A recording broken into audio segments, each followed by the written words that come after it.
তিস্তা পানি বন্টন চুক্তি ও মহাপরিকল্পনা বাস্তবায়নের দাবিতে দ্বিতীয় দিনের মতো কর্মসূচি পালন করছেন নদী অববাহিকার হাজার হাজার মানুষ। এ সম্পর্কে বিস্তারিত জানাতে রংপুর থেকে সরাসরি যুক্ত হচ্ছেন সহকর্মী মাজেদ মাসুদ।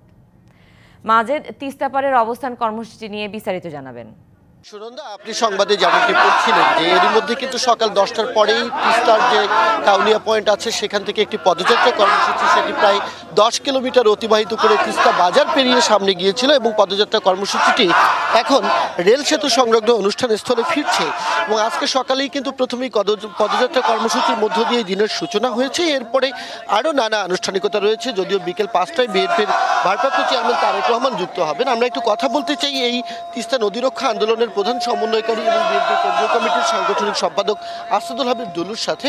একটু জানতে চাই, পদযাত্রা কর্মসূচি চলছে, গতকাল থেকেই নানা কর্মসূচি পালন করেছেন, মানুষের উচ্ছ্বাস এবং সাড়া কতটা দেখলেন?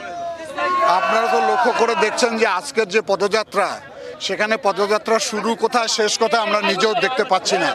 এখানে এই তিস্তা পাড়ের জনপদের সমস্ত বঞ্চিত মানুষ আজকে এই কাতারে মিলিত হয়েছে। তারা জাগবাহে তিস্তা ভাষায় স্লোগানে মুখরিত হয়ে উঠেছে। সব পেশার, সব গোষ্ঠীর, সব জাতির মানুষ এখানে এক কাতারে মিলিত হয়েছে।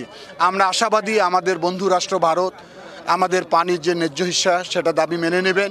একনল হ্যান্ড ওয়াশ 100% প্যারাবেন ফ্রি, তাই নিরাপদ হাতের জন্য আস্থা রাখুন একনলে।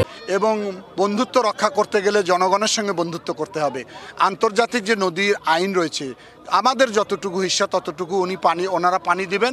পাশাপাশি তিস্তা মহাপরিকল্পনা বাস্তবায়নের মাধ্যমে এই বঞ্চিত গৃহহারা মানুষগুলো পুনর্বাসনের ব্যবস্থা করা হোক। আজকে আন্দোলনের মধ্যে আর কি রয়েছে এবং সবশেষ কখন আসলে আপনাদের আন্দোলন শেষ হবে? আমরা তো গতকাল ধরে তিস্তা পাড়ে অবস্থান নিয়েছে, লাগাতার কর্মসূচি 48 ঘন্টা। একটু পরে আমরা তিস্তার পানিতে নেমে দেখাবো সারা বিশ্বকে যে তিস্তায় কোনো পানি নাই। তারপর আমাদের তিস্তার জীবন কাহিনী নিয়ে নাটক, জারি গান, পালা গান, কুষাণ গান, বহইয়া গান এগুলো রচিত হবে। এবং পাশাপাশি আমাদের ভারপ্রাপ্ত চেয়ারম্যান সাহেব আমাদের উদ্দেশ্যে বক্তব্য রাখবেন, সংহতি প্রকাশ করবেন এবং সন্ধ্যায় তিস্তার 130 কিলোমিটার ব্যাপী মশাল প্রজ্বলিত হবে।